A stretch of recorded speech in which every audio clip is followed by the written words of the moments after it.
Are we on the video? Yep.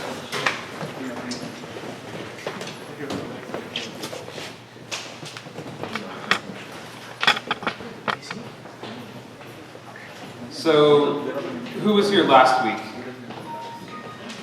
Only a few. So there was a pretty big demand last week to dive a little bit deeper into this topic. So for those of you who weren't here last week, that's okay. We're going to recap all of it at the beginning. I'll try to go quickly. It might take a few minutes to get through that part of it though. Who's here at YetiZen for the first time? Anyone? Okay. So I'll give you a quick little introduction. YetiZen has we call it two paws to the Yeti. The first paw is a free co-working space, as you see it here. So anytime you need a space to come work out of, if you need a conference room, feel free to just stop by. We're open 10 a.m. to 8 p.m. And then secondly, we have an accelerator that's focused on a little bit later stage startups and helping them see explosive growth. And this is part of it. So last week, I gave a quick talk on the secret sauce of the app stores. Basically, the algorithms that are used on the back end to calculate where the apps are ranked on both Android and Google. And this is not public knowledge. I happen to be personal friends with the engineer who writes the algorithm on the Apple Store. And the CMO, the Chief Marketing Officer of Google, is a mentor in the YetiZen program, the accelerator. And he shared with us the algorithms on the Android. So we happen to have some pretty valuable pieces of knowledge. And if you're able to apply what you understand about those algorithms to your apps and in marketing those, for very cheaply or for free, there's ways you can affect your placement and your ranking in the app stores. So that's what I'm going to cover. And then also at the end, I'm going to touch a little bit on App Store optimization as well. And good thing Ian is here because he attended a pretty good session on it as well. So, discoverability on all of the gaming platforms that existed in the past, Xbox, Atari, PlayStation, there was no central location for gamers to organically discover. There was no centralized store. Now with the app stores, we have this new channel called discoverability. And this is not virality. Virality from Facebook and other social channels. That's when I share something with someone else and they are downloading it, they're infected by my virus. Organic is, I discover content myself and I want to consume that. And the organic user is the best type of user. They monetize the best, they have the best engagement. So the user who searches through the App Store and they find your content, they read your description, they see your screenshots and they want that app and they consume it, that's the best type of user you can get. So how do you get organic users? This goes back to the formulas. So originally, when iOS first came out, the formula was really simple. It was the number of installs you had over the last 7 days dictated where you ranked in the app stores. They found that apps moved very slowly up and down the ranking charts. And so they evolved the formula to this, which is still an older formula. I'm going to get to the new one in a second. But it was the number of installs over the last 24 hours, plus your rating, plus the amount of engagement time people had with your app, plus the sales. And then we started to see apps moving a little bit faster, but it would take days for them to kind of go up and down. This is the newest formula. So this is not released to the general public. And I've updated the slide a little bit. So it's the number of installs over the past 4 days on a weighted system, the number of installs in the past 4 hours on a weighted system, plus your rating, plus your engagement, plus your sales. Now with that said, the first two components, the number of installs over the past 4 days, the number of installs over the past 4 hours, is about 80% of the formula, and the last three components make up 20% of the formula. And of the first two components, the first one has about 50% more weighting than the second one. The weighted system is this. If you're looking at in days, your ranking is today's installs times 8, plus yesterday's installs times 5, plus your installs from 2 days ago times 5, plus your installs from 3 days ago times 2. And the same thing applies to hours as days. Complicated. And what does that mean? How do you take advantage of that? Now that you know the formula that Apple uses to rank apps, here's just one insight. And as you go through this and study this formula and digest it, other insights will pop out. Weekends typically see about 20% more installs than weekdays, but weekends cost about 50% more. So even though you're netting a bigger result, the install per dollar spent is lower than weekdays. So what you can do is capitalize on this by starting your marketing campaign a few days before the weekend hits. Get the organic boost, and when the weekend hits, you get that 20% burst that you would compared to weekdays, which nets you more value for the dollar spent. And I don't want this just to be pure dictation from me standing up here. If you have questions, please do raise your hands. I want to engage. I have a question on the slide. Can you back one slide? Sure thing. First of all, 4 days. It's like my question. No worries. Any questions on? Yes. Yeah. So there seems to be the first says number of installs over the last 4 days, number of installs over the last 4 hours. Yes. And that formula in the image, how does that correspond to that what you set up there? This is the weighted system. So when I have weighted in brackets, this is how they weight it. Oh. Okay. So the number of installs over the past 4 days, this would be Got it. 4 days ago, going backwards, 4, 3, 2, and then 1 day ago. Got it. Thanks. Yeah. When you say engagement, do you mean actual engagement, like playing the application? Yes. Okay. Number of times people load the app and how long they're in it. Wow. Yes. When you say that all these factors are added together, are they actually just like mathematically added, or is it more of a multiplication sort of deal? Well, like I said, these last 3 components, your rating, your Yeah. engagement, and your sales, and that's only in-app purchases, by the way, that's about 20% of this formula. The first 2 components are about 80%. So in other words, the number of installs you are getting is by far and away the most impactful component of that formula. And it's on a weighted system. Any other questions? Ian? Total number of installs actually has no impact. It's just the last. It's what have you done for me lately? Well, yeah. So if you've had 1 million installs, but it's been spread over a year, that's meaningless on the formula. It's only recently. So you can see old apps start to die out, new ones emerging. And even if they've had fewer installs overall, they can start picking up into the App Store. Yeah. And the sales, the number of sales or the dollars that's going in, is that only for the actual app being bought, or does that also include in-app purchases? In-app purchases. In-app purchases. Okay, I'll move on. So this is just one example of how you can utilize that iOS App Store formula. Ian, you have another question? I just wanted to break down 2 of those other things on that slide. Do you have any insight into what stars means, whether it is only impacted by, for instance, the latest revision? I believe it's the... I'll check on that. I could be wrong. I think the rating is only the overall rating average, but it might be taken into account over the last 4 days as well. I'm not sure. I need to check on that. Good question. So, the Google App Store, or the Google Play Store. Here's the formula. Your install rate minus your uninstall rate. So note, Google actually cares if people are deleting the app. Plus your web click-through plays to Google Play from web search. Plus your user reviews, which is your stars, your ranking. And where you appear on Google search and the amount of sales. So things not taken into account here are other app stores. So GetJar, Tapjoy, Kindle, all of those stores aren't taken into account in the Google Play ranking. All those other stores have their own formulas. I think most of them are pretty simple. It's just the number of installs over the past certain amount of time. Maybe some of them have a unique formula I'm not aware of. But Android ignores all those other app stores. And the sales figures do not take into account ads, only in-app purchases. So any questions about this formula?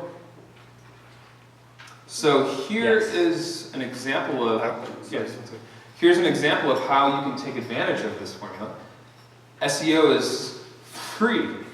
There's ways that you can affect your placement in a Google search on the meta tags that you use on your page. There's a lot of things you can do from a coding perspective to affect your placement. Because Google owns search and they own the App Store, they can translate the two. Only utilize other app stores if you have specific strategic purchase. For example, Kindle users, more predominantly women, so if you have an app that's focused on the female market, you might want to consider the Kindle. It also monetizes better. So I mean, there's certain reasons why you might pursue other app stores, but in your overall ranking in the Android Google Play Store, it really doesn't matter if you're on those other app stores.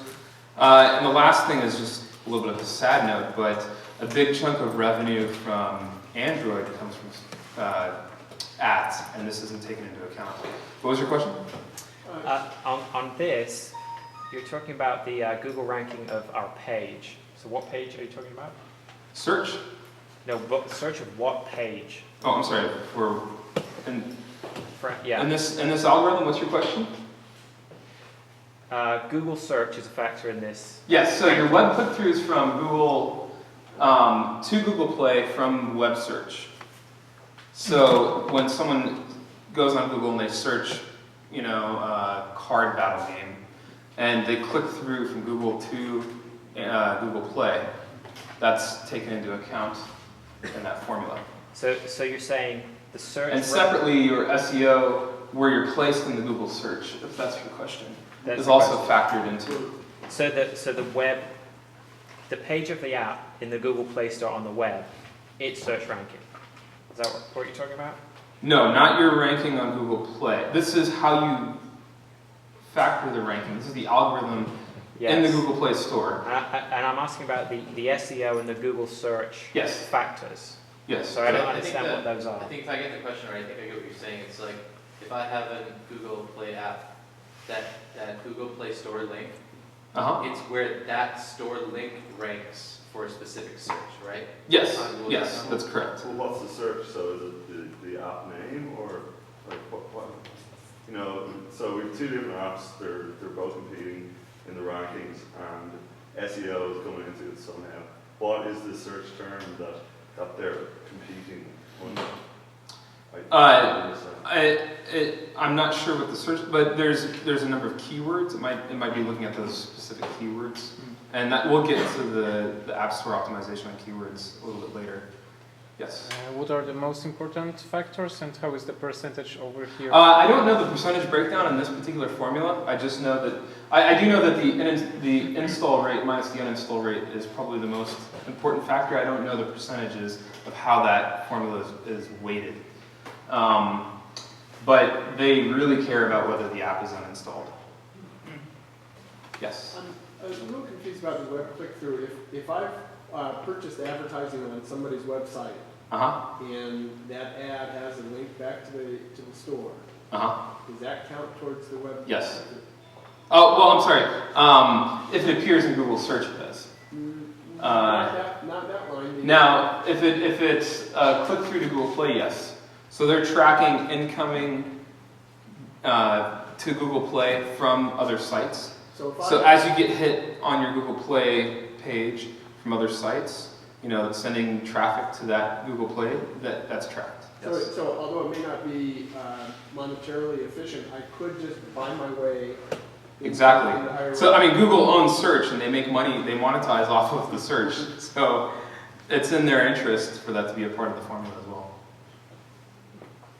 Okay. I'll move on. So this is when you buy. Let's say you buy a bunch of users through W3I, which is now on NativeX. I haven't updated this slide. So you buy a bunch of users, and then over time you start to fall. And that effect lasts about 4 days. Obviously it's because we know the formula. There's 4 days on a weighted system, and that's the heaviest part of that. But that from the time that you start to purchase to the time that you begin to fall, just purely from organic perspective, after you've purchased your users, you stop buying them, what's that distance before you start to fall? It's about 4 days. So these are different channels. You can use W3I, Tapjoy, free app of the day. A single channel, all of them promise that they'll get you to the top 10. Spend tens of thousands or hundreds of thousands of dollars with us, we'll get you to the top 10. Very rarely, if at all, can a single channel get you to the top 10. They can generally get you to about the top 25. The amount of volume needed to get to the top now is pretty significant. So you can typically get to the top 25 fairly easy. So how do you get to the top 10? If you use a single distribution channel, let's say you use Tapjoy, you spend again, you spend again. This is spending the same dollar amount. Let's say it's $40,000. Each time you spend $40,000, there's diminishing returns. because the volume that those individual channels have has been exhausted. They see what you've had and you're paying for more of those users, less of it is getting the organic effect. So how do you solve this? By stacking the channels. So at the same time, you spend on Tapjoy, W3I, Tactica, a number of different channels, and that bursts you up to the top. As opposed, and it doesn't necessarily mean spending more money. You can spend the same amount, break it up across multiple channels, you're exhausting less of the volume of traffic on those individual channels, netting more of an organic effect from each of them, getting you higher in the store. Does that make sense to everyone? Yeah. This is how you stay at the top, because if you notice before, spending on a single channel, the same amount, you keep falling down. What you do here is you flip between, so once you've gotten to the top, you do a burst campaign. Now how do you sustain and stay at the top? And that's by flipping the different channels that you're spending on. So you spend on Tapjoy, and then you spend on W3I, and then you spend on Tactica, you spend on all these different channels, but you're flipping through them, so that way by the time you come back to Tapjoy, the entire volume of traffic has not been exhausted, and it seems fresh and new in their minds. They haven't seen your app in a month or 2 months or whatever. Yeah? So you said that you have to spend at least on one channel, like at least 2 channels in order to get into that. I didn't say how many yet. I'll come to that. So my question, I guess my more direct question is... But yeah, you do have to spend at least on a couple of channels to get to the top 10. You can spend on one channel and easily get to the top 25 if you spend enough. But to stay in the top 5, then you basically have to be spending on 2 or 3 channels simultaneously and rotating. Yeah, so there are probably 100 plus different channels you could spend on. I started to create a slide listing all the different channels, and it was exhausting. And I hadn't even tapped into it. There's probably 150 plus different channels that you can use to buy traffic. Now with that said, the ones that have a large enough volume to really tap into them, maybe there's 50. Okay. But you might be spending on a couple of them this week, a couple of them that week. But what you're doing is you're flipping through the different channels you're spending on over the course of time. So by the time you come back to the original channel, the users have forgotten about that. It's kind of fresh in their minds, organic again. So in the early days of the App Store, you could spend on a single channel, get to the top 10. Early last year and before that, you could spend on about 3 channels. Now it's 30 plus channels, and my recommendation is about 38 channels. So what this means is that it's a beast of a job to manage user acquisition properly. You really need to dedicate a lot of resources to that, really study these. If you want to minimize the amount of money that you're spending to get to the top on your marketing and really maximize the effect, you've got to apply this methodology where you're spending on multiple channels, really study those algorithms, because this is insane to manage. But if you can do it, you can beat out your competition and spend significantly less and get much more impact for it. Ian? Do you know of anybody providing that as a service? Yes, but to my knowledge, they're not coming anywhere near this number, and so you are spending a little bit more. Now you're spending less than if you were just to buy through individual channels. TradeMob is the only one that I know of off the top of my head. I think there's a couple of others I've seen online. Do you know of any? Fixit. Do they manage all the different spends for you and ensure that, because... They do. Okay, Fixie might be another one. I'm familiar with Fixie, I'm not familiar with that particular service that they offer. So this is TradeMob, why I mentioned it. This is just some of their charts reiterating what I talked about. So these are the users that they bought, and then after they stop spending, they get an organic effect that eventually starts to fall down over the course of about, I think they have 4 days of time. And the really cool thing, I just added this image here because they show that you get a lot more organic traffic from games than typical apps. And they currently calculate it takes about 80,000 installs to get to the top 10. Now that really fluctuates heavily during the time of year, the number of competing apps at that time, a number of different factors. If you're going in at Christmas, you're going to have probably 200, I'm guessing 200,000 installs to get to the top 10. I don't know, it's insane. In what time period? Sorry. I think that's within a day. It might be 4 days. I'm not sure. double check, but there's the link, you can read all about it Oh, great. if you want to write that down. I'll leave it up for a second. Actually, I'll come back to this slide at the end and let you write down that link. So the thresholds where you get this organic boost is cracking into the top 5, 25, 50, 100. And actually those numbers are a little bit different now because the way the App Store's display is different, but it used to show from top to bottom, and it would show you the top 5 apps. And you would have to hit load more to see the top 10, hit load more to see the top 25, and now you scroll from right to left, and I think it displays 4 at a time. So those thresholds are actually broken into factors of 4. And as you cracked into each of those, you would see between 3 to 10x organic lift. And so in other words, if you bought 10 users, you could expect to get 30 to 300, or I'm sorry, 30 to 100 users organically. Ian? The ASCII guys say it's very different between Google Play and App Store. And it really does have to do with how many are being displayed on the screen. They all recommend go in incognito mode and search for your app and see how it comes up. And try to get a feel for that, where your breakpoints are. I think with Google you can even do it on the web. But anyway, it really depends on how many you're displaying as to what those thresholds are. The reason those thresholds exist is it used to be, when you would load up the App Store, you could see the top 5 without doing anything. And so the users didn't have to pursue further clicks to view more. And so now I think it's the top 4. But again, that's why those thresholds exist. So again, I was talking about like if you spent money on Tapjoy and W3I, but if you spent on the same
you give me a camera? No. Damn. Tell me when the Please. camera's on. On. Couldn't have a seat. Ian? Alex? You guys coming? Mike?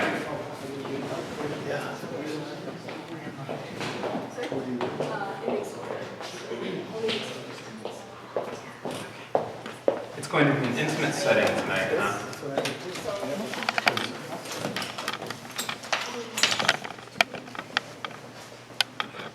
So, who's here for the first time tonight? Okay, cool. So, just to give you a quick introduction to YetiZen before I get started. YetiZen has two arms of the business. We call it two paws of the Yeti. The first paw of the Yeti is this free co-play space. During the days, it's a free co-working space for anybody in the game industry. Whether you're working on a game, a tool, a platform, whatever, you're welcome to come here and use the space. Check out a conference room, whatever you need. The other arm of the business is an accelerator, and I talked to some of you about that earlier, but if you're interested in finding out more, talk to me after. So this talk, I'm a little loud, right? You can probably turn me down just there. This talk is something I gave at Mobile Gaming West, and I've taken about half of it away for the purposes of tonight, and depending on how quickly this goes, there's going to be a lot of questions, I know. I may discuss some of the other points, but it's not in the presentation. Is everybody here that you wanted to? Okay, so this is about how to game the app stores themselves, learning the secrets behind how the app stores rank apps and their algorithm on the back end, and how you can take advantage of that for free. So, just to start off in some very generic terms, discoverability is new on these app stores. Discoverability as a platform never existed before. On Xbox, PlayStation, other gaming consoles and platforms that existed, you could go to the store and physically look to find something, but there wasn't a central place to find all apps that existed and that were popular amongst people to float up to see as a natural organic visibility. And one important notation here is that virality does not equal organic does not equal virality. Virality is when I specifically share with someone else, and they join because of an action that I did. You're infecting somebody like a virus. Organic is, you see it, and you want that content, you want to consume that content because you're interested in it for whatever reason. So organic is, you discover it on your own, you download it. So, important note, those two are not the same. So the question is, also studies show that the organic users monetize better than any other type of user. Organic users monetize better than viral users. Organic users monetize better than users that you've purchased, through Tapjoy, W3I, other distribution channels. If somebody sees your content and wants to engage in that and downloads it and installs it, that is the best type of user you can get. They have the best engagement rates, they have the best monetization rates. Organic by far and away is the best. So how do you maximize on getting the most organic views? Know the formulas. So this is what we're going to get to. Now, these are older formulas, so no need to jot down notes here. This is just kind of a history of specifically the iOS, which became the standard for app stores. The original formula was the number of installs you had over the last 7 days, dictated where you ended up on the listing of rankings. One note I'll get to at the end is about the thresholds, and why is it important to get higher. And the original display on the iOS store was you would see the top 5, and then if you click the button to load more, you'd see the top 10. You would click more, you'd see the top 25, top 50, top 100. If you weren't on the top 100, you might as well not even be on the App Store. It was meaningless to have your app out there. You virtually had nothing in installs, and thousands of installs make no difference. So this formula showed a very slow progression of apps going up and down in the store because it took into account the number of installs we had over the last 7 days, very slow movement on the app stores. So they evolved the formula to the number of installs over the last 24 hours, plus your rating, plus your engagement, plus your sales. And this... What is engagement? Engagement is the amount of time somebody spends. So if they are on your app for 1.5 minutes versus 5 minutes, are they coming back 10 times a day, 1 time a day, once a week, 5 times a week? So that's the engagement. They have ways of measuring how often people are engaging in content on the phone. and then your sales. So that was the evolved formula that happened a couple of years ago. And then last year, Apple revisited this and said, we really need to even tweak this further. Now, these formulas I'm about to share with you are not known to the public. The only reason I have these formulas, I actually know the engineer at Apple who wrote the formula for the algorithm on the App Store. And the CMO of Google Play is a mentor in the YetiZen program, so he's shared with us the Android algorithm. So this is not public knowledge. You gaining this knowledge is going to put you light years ahead of your competitors. Here's the new formula for iOS, and it's a little complicated. The number of installs over the past 4 days on a weighted system, which I'll discuss. The number of installs in the past 4 hours, again on the same weighted system, plus your rating, your engagement, and your sales. The weighting is as such: 8 times today's sales, plus 5 times yesterday's sales, plus 5 times the sales from 2 days ago, plus 2 times the sales from 3 days ago, and the same formula applies to the weighted system on the past 4 hours, so 4, 3, 2, 1 hours ago. All in all, the first 2 components of this formula, the number of installs over the past 4 days, the number of installs over the past 4 hours, is about 80% of the formula. So the following 3 components are only about 20% of the formula. So very heavy weighting is given to your actual install rate, and that's why it matters so much on your placement in the app stores themselves. Now, another note here is that the past 4 days have about 50% more of that 80% than the number of installs over the past 4 hours. So your number of installs, by far and away, is the most important factor that goes into your placement. So now that you know this formula, what do you do with that? How do you take advantage of it? So I call this great power means you have great responsibility. These formulas are not known to the public. Is that the gross number of installs, or does it take into account like the derivative of the function, like how fast you're gaining in growth? The gross number of installs. Okay. And the way that the weighted system is how it calculates the rate, the speed at which you're getting installs. So the weighting system takes that into account, but the number of installs is purely the gross. So the gross over the past 4 or 5, 4 hours, 3 hours, 2 hours, 1 hour. So that's how they weight it.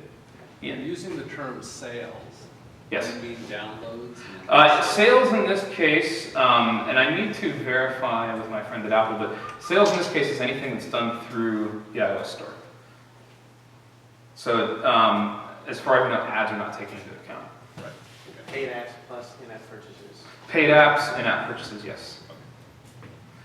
Any other questions on this? Lots of pictures, lots of note jotting. Okay. Here's, back up, yeah.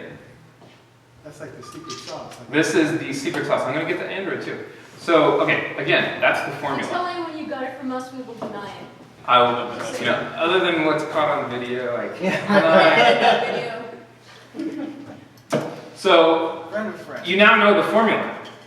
What do you do with that? I'm just going to give you one tip from my perspective on how you can really utilize this. Weekend installs have about 20% more than weekdays. So the App Store sees greater usage or greater downloads over the weekends than they do during the weekdays. In effect, when you're purchasing installs, when you're doing distribution deals, weekends are about 50% more costly. So notice it also costs relatively more than you're gaining on a net effect. But here's how you can capitalize it. On the days preceding, leading up to the weekend, so here on your weighted system, if you start your distribution on the days preceding and build up momentum in the App Store, by the time you hit the weekend, you've paid cheaply, weekday prices for your installs, and you climb higher in the store and you get that 20% boost from the weekends. You've now utilized that algorithm. Yes? Is it fair to say that this, not trick, but technique, is only useful if you're going to pierce that kind of top 100? If you're moving from top 1,000 to top 800, does it matter? Overall, you're going to see a net effect because of this. But again, if you're not in the top 100, you might as well not have an app out there because you're not generating enough revenue to recover for the cost of creation. That's part of what I've taken out of this deck, and I'll touch on it on the end, on how you can game the system a bit more.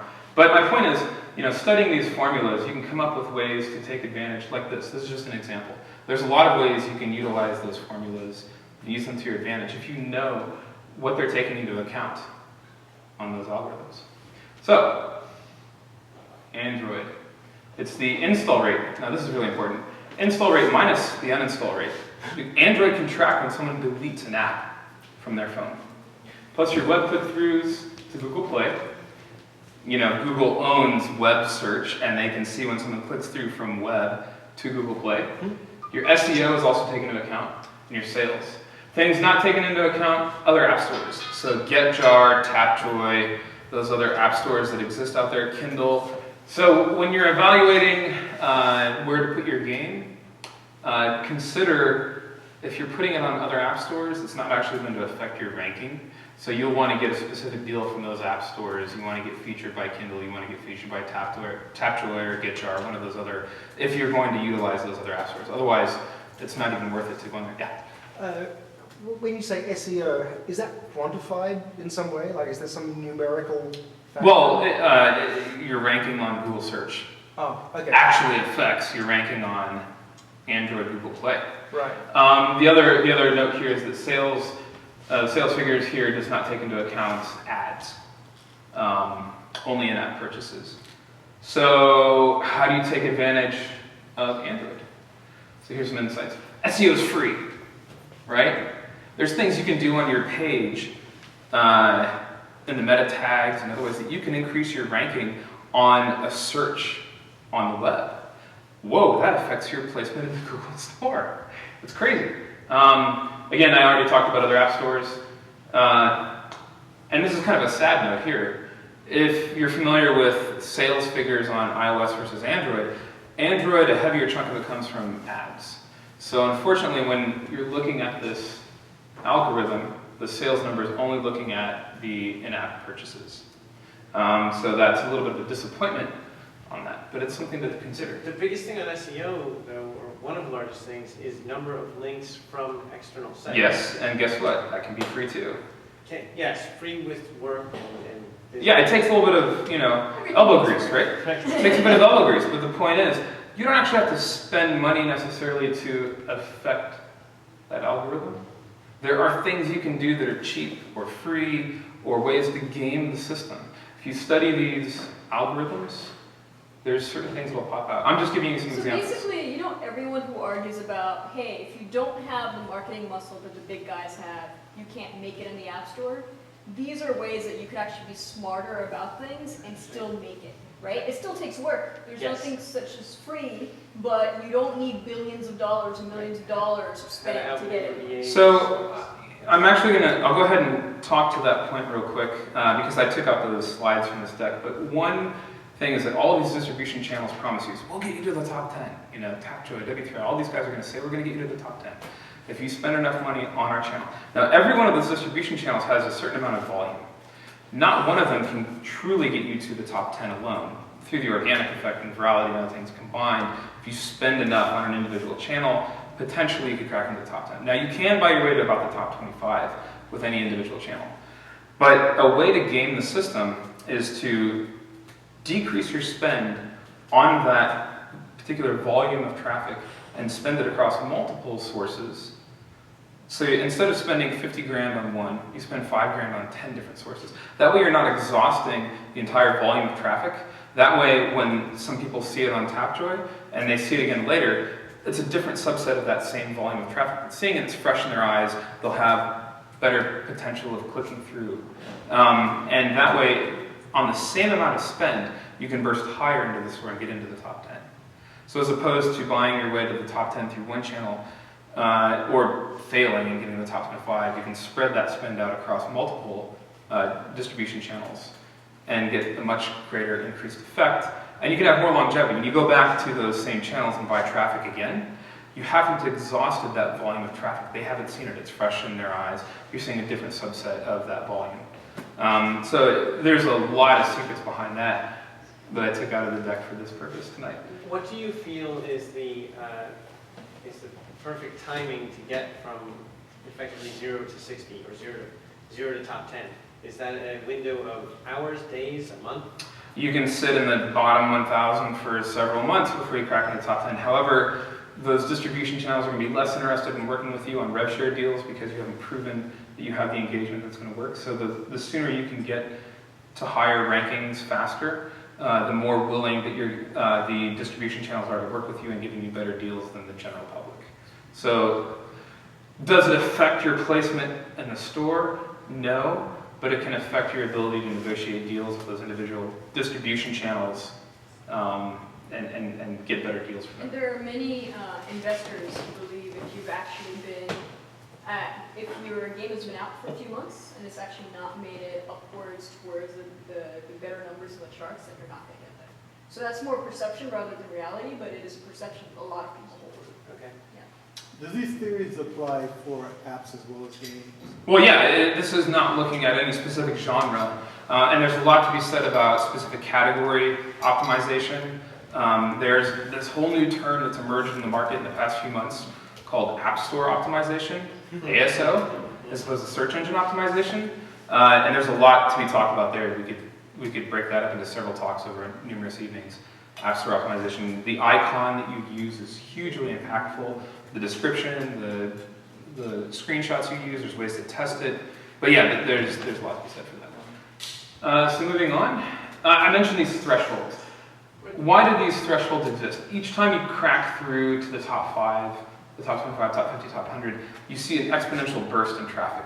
So if you get to the top, into the top 100, you're going to see a substantially larger number of installs than if you were 101. If you were ranked 110th versus ranked 99th, you're going to see a huge bump. And then if you crack in the top 25, you see a much larger burst, exponential. And if you tap 10, 5, why?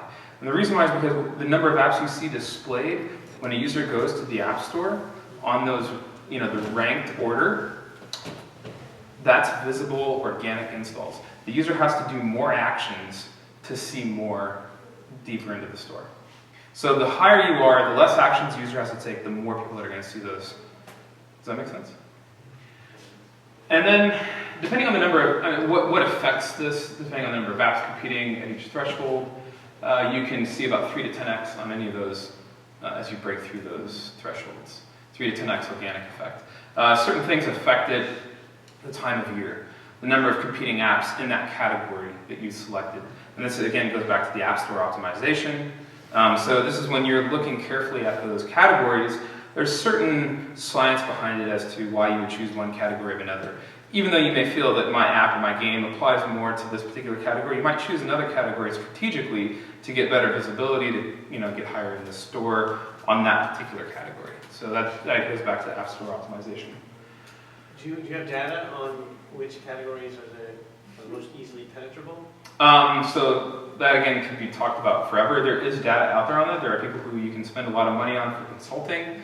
But the data can be found, especially if you look. There's, App Annie, a number of other resources. Watch the earlier State of the Industry talk by Stephen Sullivan on category analysis. Just to repeat that so everybody can hear, Stephen Sullivan gave a talk here a couple of weeks ago that addresses that quite heavily. State of the Industry talk on category analysis. So, what distribution channels work? A lot of people want to get their game out there before review sites. They want to get web, banners. They want to purchase a lot of web traffic. All of the things off device, short answer, no, they don't work. Long answer, no, they don't work.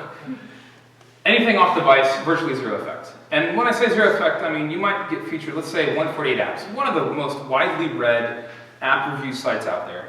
If you get featured by 148 apps, that might translate to hundreds, potentially thousands of installs from people reading that. That has no effect on your real placement getting in the top 100. You need tens of thousands, hundreds of thousands, or millions of installs to really climb those charts. So the channels that do work, in-app advertising, cross-promotion networks between other developers, offer walls, basically right here. Anything on device is really the only channels you want to focus your energies on. Yes? What is an offer wall? So if you're familiar with companies like Tapjoy, W3I, what they do is they put an offer in another person's game let's say it's Zynga Poker. And if I download your app, I'll get 100 free coins in Zynga Poker. So I, as a user, I want to get more free coins, or poker chips. I want to get more free poker chips to spend in the game I'm currently playing. I'll install your app, I get some free poker chips. The problem is, with offer walls, those users are really crappy users. They don't really care about your game. That's why I said organic users, the ones that you're not paying for, the ones that aren't viral, that see your app in the store and want that content, that's the best type of user you could get, speaking in general terms. But the reason why you would spend money on an offer wall is to boost the number of installs you have, to get visibility, to get those organic users. So all of these things affect your placement in the store to get what's valuable to you, which is the organic user. Any questions on that? Do they track, because you're talking about like organic users, if I just go to the App Store and say, oh, I'm looking for a game, I might want that one. Do they track when you actually say like, people who search actively for Minecraft?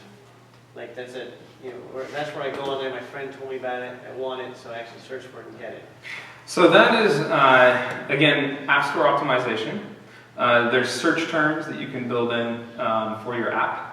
And utilizing on what's popular to search for, maybe what's less competitive as a search word. Again, that's going back to App Store optimization. And again, very expensive consulting you can pay for, or you can actually do searches. There's Searchman SEO.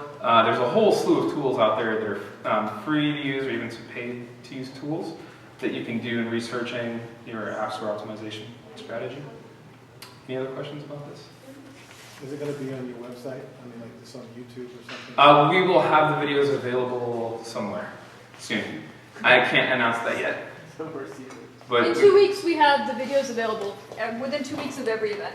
Yes, but there's going to be a wider distribution channel for the videos globally. We'll get to that later.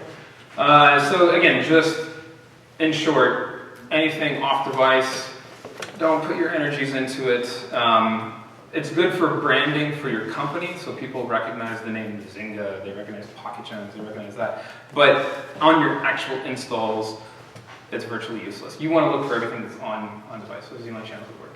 So, I'm sure there's going to be a number of questions. I kind of left it as an open format, but go ahead.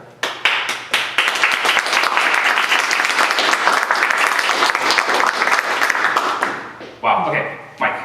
So a while ago, like maybe 2 years ago, I read an article somewhere that said that there was some odd flaw with the algorithm. Now, this is probably an old algorithm, so I'm just running it by you. And that is that they don't differentiate between the free and the paid algorithms. So what happens is, if you offer it for free, you get this burst of installs, and then you switch it back to paid, and then suddenly you look really good because you had.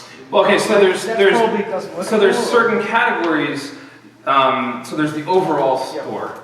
The overall rankings.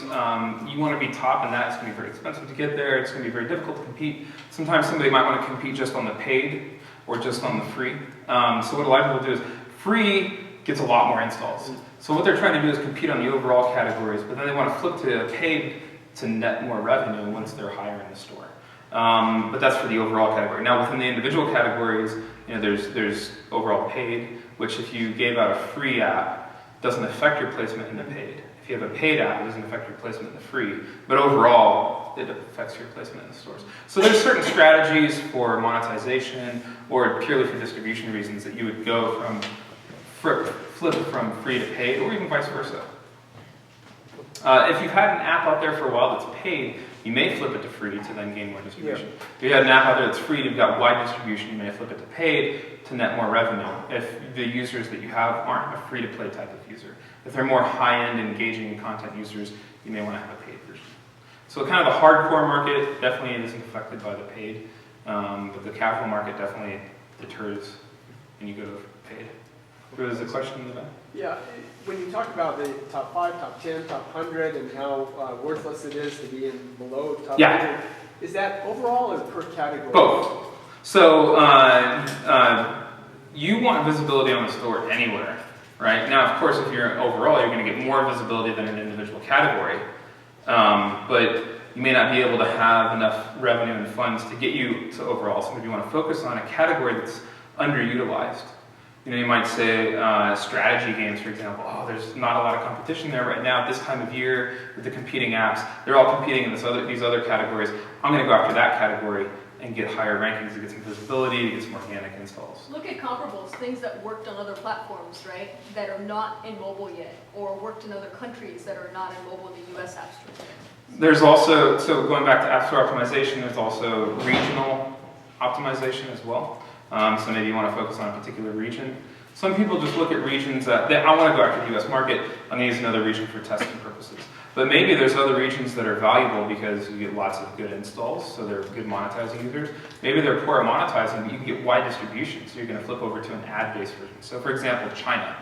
The Chinese market very rarely pays for installs, but you can get millions of installs of your app, and if you can do that through ads and monetize on the ad side, wow. So there's regionally different strategies to use. Will those millions of installs in China in any way help you when you bring it to the U.S. market? Is there any bleed? No, the app stores look at regional only. So if you make yourself globally available, then yeah, it'll affect your overall placement in the store. If you select just certain regions, you'll only be. But the one thing it does help you with, if you have millions of installs, you can show good retention, show decent monetization in another market, you can go to distribution providers and negotiate better rates for the US market. So for brand awareness, for investors, for proof of your place in the market to distribution channels, helps you in negotiation power to say, hey look, I have really good users that are remaining on my games for 6 months. They're engaging like crazy. They're coming back to the game 5, 10 times a week. You can take that to an app store and they're going to say, wow, if we do a rev share with this guy, it's going to be great. So they're going to give you distribution in the US market based off of your success in another market. And since we're talking to China, there's actually a top 5 Chinese publisher we're talking to right now. We're like, hey, if you show me games with X retention in any test market around the world, I will publish them and take them to China. So that is something that is going to people's minds. And do they perform localization as well? There are some. I'll talk about details once we finalize. There are some that provide localization. Depends on who you're approaching. Any other questions? Ian? So, a lot of vague stuff. Let's pin it down to some numbers. If I'm in a moderately competitive games category and I want to be in the top 25, am I spending 25K, 50K, 100K? So there has been a study released recently that showed overall in regions. I don't want to be quoted because I read it about a week ago, but I think in the US market you were looking at 60 to 80K for overall top 10 or top 5.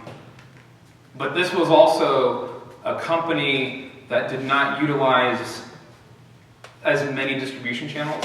So I'll give you a little secret here. The number of distribution channels you need to manage at one time in order to effectually maximize on your placement in the store by spending very little on each channel I'd mentioned earlier, as opposed to spending one on a certain volume of traffic, but spending very little on several, you have to manage at least 38 different channels. So it's an insane job, but if you can do that, you are significantly reducing your user acquisition costs and maximizing your placement in the store. But with that said, that company that quoted those figures, they were using about 3 to 5 distribution channels. And I think if they maximized on using more, they could have reduced those costs significantly. The other thing I'll say is it depends on the time of year. Christmas time, it's going to be astronomical to try to crack into the top of the stores, whereas like February, it's going to be super cheap. So the time of year affects that. The number of competing apps in that category affects that. There's just so many factors that go into it that number really fluctuates wildly. I think you should also talk about profitably acquiring users, because I have the sense that a lot of people ask questions like that and then spend a buttload of money to get to the top 10, but their profitability just can't sustain it. So right? there's so lifetime value and all those things. So there's 2 numbers that are the most important numbers you can monitor, and that's how much are you spending to acquire users and how much money are you making. So on one side of the equation is the cost of acquisition, and the other side is your lifetime value of those users. Talk to cable companies about that. You want this side to be bigger than this side. That's the simple formula. Now, in reality, I've put together projections, and it's probably 2 or 3 sheets of formulas that go into that because your retention rate, how long you can keep a user affects the lifetime value of that user, how much they're spending per transaction, the percentage of users that are spending versus the non-percentage of users. So when you break down LTV, there's so many little components to it. Those formulas are massive, and there's a lot of things that go into that. But ultimately, you want the value of that user to outweigh the cost of acquiring that user. So if you're spending more on acquiring users than you're actually making money, you're failing. Yeah, you want to get to the point where you're making more than, and it could be through ads, it could be through in-app purchases. Sustain and burst, explain sustain and burst. So, yeah, so a burst campaign is getting you to the top 10. A sustain campaign is once you've gotten high, how do you remain high? So normally what people would do is they would blast all of their marketing budget to get to the top, and what happens? Well, on that system, it only takes into account the number of installs you've had over a past certain amount of time. Went through the complexities of the weighted system. After you've gotten those users, you then sink like a rock because you're no longer buying those users. So, what a lot of people do, a lot of companies I saw in the early days of the app stores, they would buy a bunch of users, drop, spend another 50 grand, drop, spend another 50 grand. So they're waving all the way, and they've spent $1 million of marketing on a single title. So that's a very expensive way to do it. Now, an inexpensive way to do it is first of all, to get to the top, you can spend less money by spreading out your distribution spending on a number of different distribution channels. So that'll more cheaply get you to the top. But then what you can do, and this is getting into the secrets of some of the slides I did take out, but again, I said it takes about 38 distribution channels roughly to really reduce those costs to get high up without having to spend on one channel. And the reason why you're doing that is the number of users, the volume of traffic any one channel can get you, if you've exhausted that, now you have to spend more money on that individual channel to buy users. There are not as many organic users are seeing it and installing it. So you have to spend, if you spend on Tapjoy and you spend 50 grand, and you get so many organic users out of it, the next time you go back to Tapjoy and spend another 50 grand, you're getting less organic users. Every time you go back and spend on that same channel, you're getting less and less and less. So what you do is you spread out across multiple distribution channels, the same amount of money, or maybe a little bit less money, but overall, you get high in the App Store, then you choose about, say, 5 different channels. You then continue to flip between those channels. So the next week I'm going to spend on Tapjoy, the next week I'm going to spend on W3I, the next week iAddiction, the next week this or that. You're now waving at the top. Instead of waving all the way up, all the way down, all the way up, all the way down, and blowing 50 grand every time, or 60 grand, or whatever it costs, you're now spending, the bulk of it to get to the top. But then by flipping through the channels, by the time you go back to the original channel that you spent on, say Tapjoy, it's been a month since those users that volume of users has seen your game. They've forgotten about it. It's fresh in their minds. They're seeing it again for the first time, and so they're installing it again. You get that natural organic effect all over again by flipping between the different channels. So that's how you do a sustain campaign. You spend a smaller amount on a single channel, or maybe up to 5 channels, and you flip through all the different ones as you go over the course of the weeks of time. Is there a minimum spend with a lot of these guys? A lot of them have minimum spends. Actually, there are a bunch that have an agency model that require minimum spend. Okay. But we believe those are a waste of time if you're a small developer. Like anyone saying work with me on an agency model, walk away, please. Yeah, if they're requiring a minimum spend, it's if it's greater than say 2 to 5 grand, it's going to be hard to continue to sustain that. So you want to try to spend as little as possible per channel while still maximizing on that volume organically. But again, it sounds like. Oh, so agency model means you give me the money, I will manage it for you across different channels, including my own. So therefore, ultimately, to an investor or anyone who looks at the value of your company, what are you actually developing? What's your core competency? What have you learned? Nothing. You've just handed off your money to someone else. So don't do that if you're a small company. Any other questions? $1 million. So I have an idea. Here's one more. Yeah, I have one about engagement. Do I need in my code to make callbacks to their service to let them know that engagement is happening, or do they do it secretly on Yes. my behalf? And both Apple and Yes. others? Yes. Okay. So I have an idea. Yes. Which is, there's a lot of things Japheth took out of his slide deck. Are you guys interested in hearing about it? Yes, of course. So my idea is, next week, State of the Industry event, I think you should do another version of this talk You guys should invite other friends you know that are also doing stuff with in-app, sort of app store optimization, game talks, so this discussion can be a little bit more interactive, even more interactive than today. And let's take next week's Monday event to actually have a discussion on other deeper dive parts of this. Sure. I mean, again, app store optimization, we could go on for hours about that. I'll try to touch briefly on some of the important key points to app store optimization, as well as the distribution spend across multiple channels. I'll kind of model that for you. Sound good? Yes? Awesome. I got a quick Great. question. Yeah. You mentioned regions globally. Yes. What are, just quick top of your head, top 5 regions in the world? Japan, Korea, US, Australia, EFIX countries. Euro. So any country speaking English, French, German, Spanish. You didn't mention China. No. Well, so China's great for distribution, but not so much for the monetization. Each individual user in China is not going to compare anywhere to a US user or a Japanese Also, user. China has a lot more piracy. Yeah, you're going to deal very heavily with piracy. And fragmentation. So there's I forget the exact stats right now, but Android huge penetration, but the number of stores, there's no like Google Play App Store with huge penetration. It's a number of different stores, right? Yeah. So therefore the amount of work you have to do, and as a non-Chinese developer, being able to manage that is so much that it just makes sense to work. This is where the other thing is, games that are managed live in the cloud are going to work in China, whereas a paid install game is going to fail in China. Not because the users aren't going to buy it, but because they're going to pirate it. They're going to download it from somewhere else. But a game that's your store, your inventory, everything's managed in the cloud, they can't replicate that in a pirated game. So going with a live free-to-play game is your best choice in China.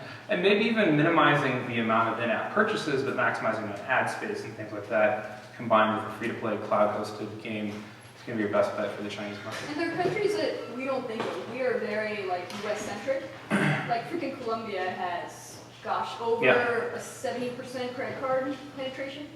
That's Argentina has a huge online audience. The Turkish online audience is really big, especially they have specific, so when I say gambling games or casino games, there's very specific types of games, not ones that you're familiar with here in the US that work well in those regions.